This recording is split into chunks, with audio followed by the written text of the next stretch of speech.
A frightened puppy flagged down a cop. What they found changed everything. What you're about to see will restore your faith in humanity.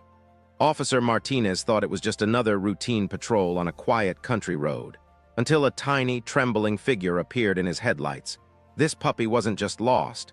She was on a mission, and what she led him to that night would leave him speechless. But here's what makes this story even more incredible. This wasn't just any puppy. Bella had only been with her owner for 3 days. 3 days. Most puppies that young would have run away scared looking for safety. But Bella, she did something that even seasoned rescue dogs struggle to do. She became a hero. It was November 14th, nearly midnight, when Officer Jake Martinez spotted something unusual on Route 47, a rarely traveled road on the outskirts of Millbrook County.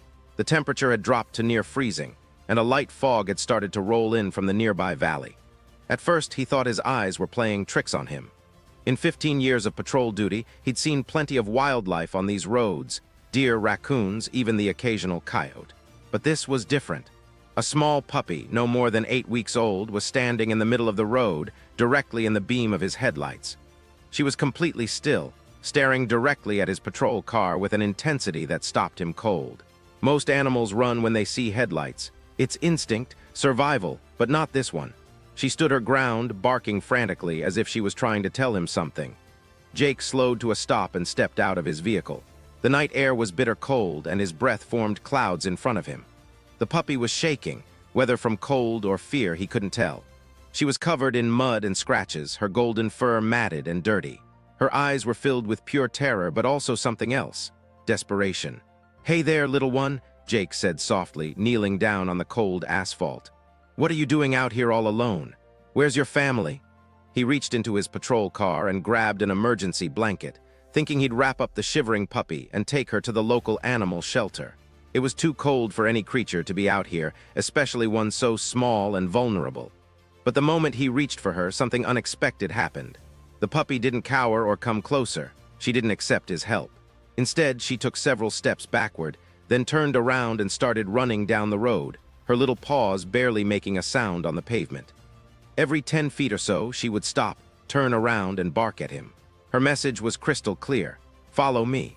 Jake felt a chill run down his spine that had nothing to do with the cold. In all his years of law enforcement, he'd learned to trust his gut. And right now, his gut was screaming that something was very wrong. He quickly radioed dispatch. "This is Unit 12. I'm on Route 47, mile marker 23. I've got a situation here. A puppy that seems to be trying to lead me somewhere. I'm going to follow and investigate. Stand by." The dispatcher's voice crackled back, confused. "Copy that, Unit 12. A puppy? Yeah," Jake replied, watching the small dog wait for him in the distance. "I know how it sounds, but I've got a feeling about this one." Jake got back in his patrol car and slowly drove behind the tiny dog as she ran down the dark, winding road. His headlights illuminated her small figure as she moved with surprising determination for such a young animal. The puppy maintained her pace for nearly half a mile, occasionally glancing back to make sure he was still following. Jake noticed she was limping slightly on her front right paw, but she didn't slow down. Whatever was driving her forward was more powerful than pain or exhaustion. The fog was getting thicker now, reducing visibility to barely 50 feet. Jake kept his eyes locked on the small golden shape ahead of him. Then, without warning, the puppy veered sharply off the road and into the dense woods that lined Route 47. Jake pulled over, grabbed his heavy-duty flashlight, and followed on foot. The moment he entered the tree line, the temperature seemed to drop another 10 degrees. Branches scratched at his uniform as he pushed through the underbrush. "Come on, girl," he called out. "Where are you taking me?" The puppy barked in response, a high-pitched, urgent sound that echoed through the trees. Jake could hear her moving ahead, her small body crashing through leaves and fallen branches. As he went deeper into the woods, Jake started to second-guess himself. Was he really following a puppy into the forest in the middle of the night? What if this was just a lost dog, confused and scared? But something kept him moving forward. That look in her eyes, that desperate, purposeful determination. And then he heard it. A faint whimpering sound, almost like crying, coming from somewhere ahead. His heart began to pound. Jake moved faster now, his flashlight beam cutting through the fog and darkness. The puppy's barking grew more frantic, more insistent. The ground suddenly sloped downward, and Jake realized he was approaching some kind of ravine. He slowed his pace, careful not to lose his footing on the slippery leaves. And that's when he saw it. At the bottom of a steep ravine, nearly 30 feet down and completely hidden by overgrown vegetation, was an overturned sedan. The vehicle had clearly crashed through a guardrail that was now barely visible in the darkness. Jake's blood ran cold. The car had landed on its side, the driver's side crushed against a large tree trunk. The front windshield was shattered, and from where Jake stood, he could see that the vehicle had been there for several hours. Leaves had already started to accumulate on its exposed undercarriage. This wasn't just an accident. This was a tragedy waiting to be discovered. The puppy was already at the bottom of the ravine, somehow having navigated the treacherous slope. She was scratching frantically at the passenger side door, barking with everything she had. "Oh my God," Jake whispered, immediately pulling out his radio. "Dispatch, this is Unit 12. I have a vehicle accident, Route 47 near mile marker 23, approximately 30 feet into the woods on the east side. Single vehicle overturned, possible injuries. I need paramedics and fire rescue immediately."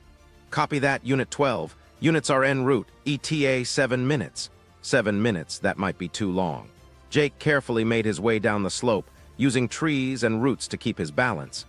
His flashlight bobbed wildly as he descended, casting eerie shadows across the wreckage.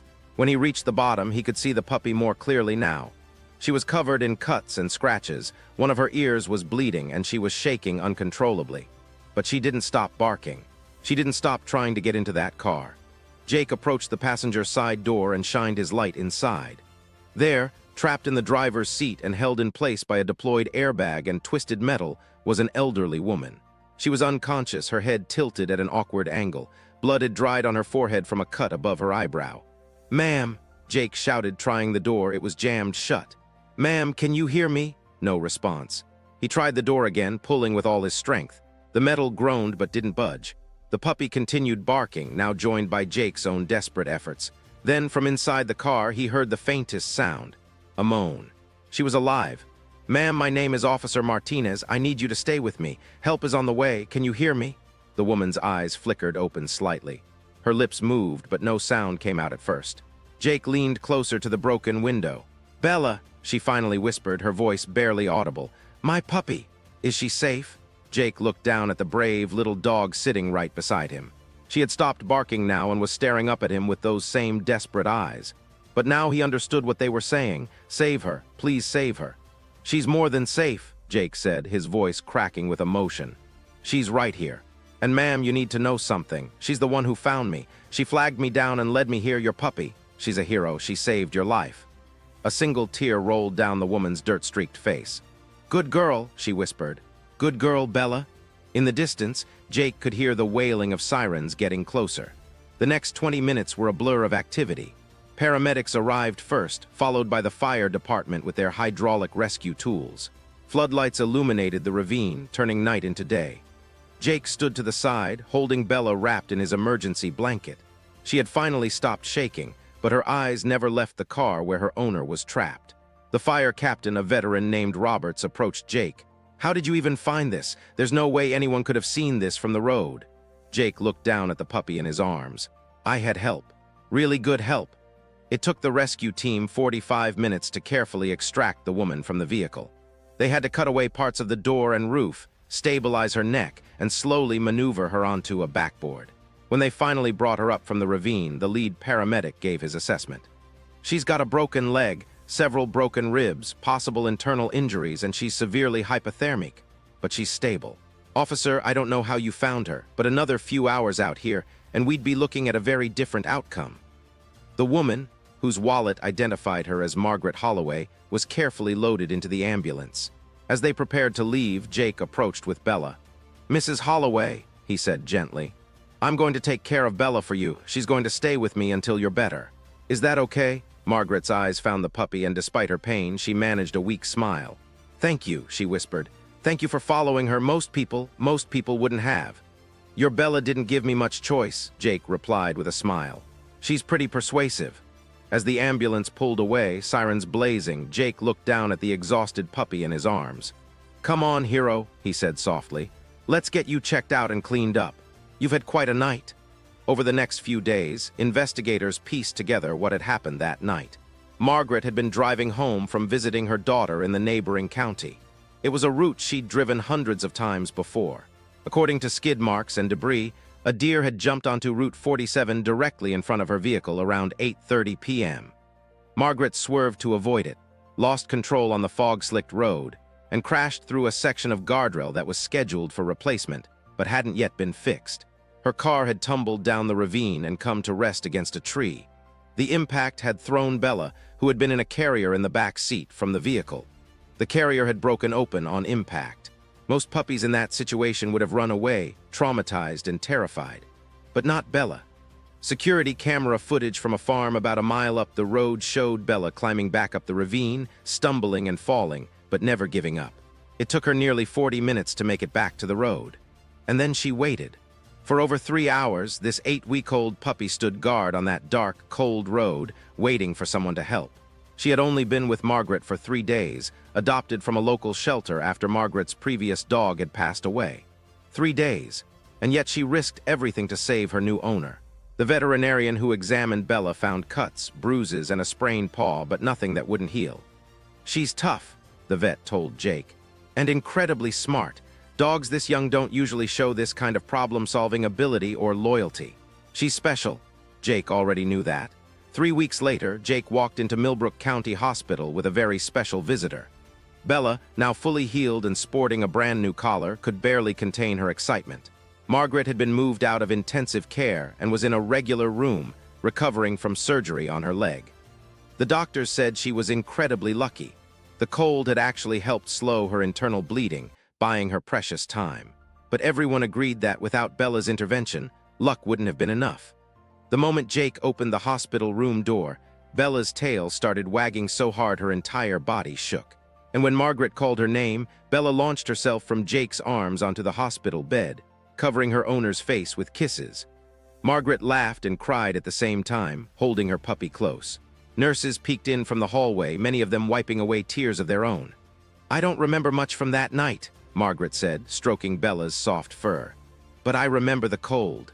I remember thinking I was going to die out there, alone in the dark. And I remember whispering to Bella to go get help, to run and find someone. I never imagined she would actually understand. She was just a baby," Jake smiled. "She understood perfectly, Mrs. Holloway. This little girl has more courage and intelligence than most humans I know. She's one in a million." Margaret looked at the officer with tears streaming down her face. "How can I ever thank you? You saved my life."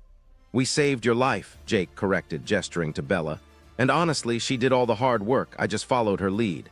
If anything, she reminded me why I became a cop in the first place. To help people, to follow the signs, even when they come from unexpected places." The local news picked up the story, and within days, Bella became a national sensation. The Millbrook Police Department awarded her an honorary K-9 Medal of Valor, making her the youngest dog ever to receive the honor. But for Bella, none of that mattered. She was home, curled up next to Margaret, right where she belonged. Today, Margaret has made a full recovery and is back home with Bella, who now has her own special bed, an endless supply of treats, and a medal of bravery displayed proudly on their living room wall. Officer Jake Martinez says that night changed his perspective forever.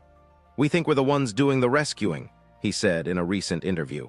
"But sometimes, the animals rescue us right back. Bella reminded me why I became a cop in the first place. She reminded me that heroism isn't about size or age. It's about heart." This tiny puppy, barely old enough to be away from her mother, displayed intelligence, loyalty, and courage beyond measure. Against all odds, in freezing temperatures and complete darkness, she refused to leave her owner behind. She refused to give up. And because of that, a life was saved. If this story touched your heart, please like this video and subscribe to our channel. Share Bella's story with everyone who needs a reminder that heroes come in all sizes, and that the bond between humans and animals is more powerful than we can ever imagine. Remember, every rescue animal has a story. Every single one of them has the capacity for extraordinary love and courage. Thank you for watching. We'll see you in the next rescue story.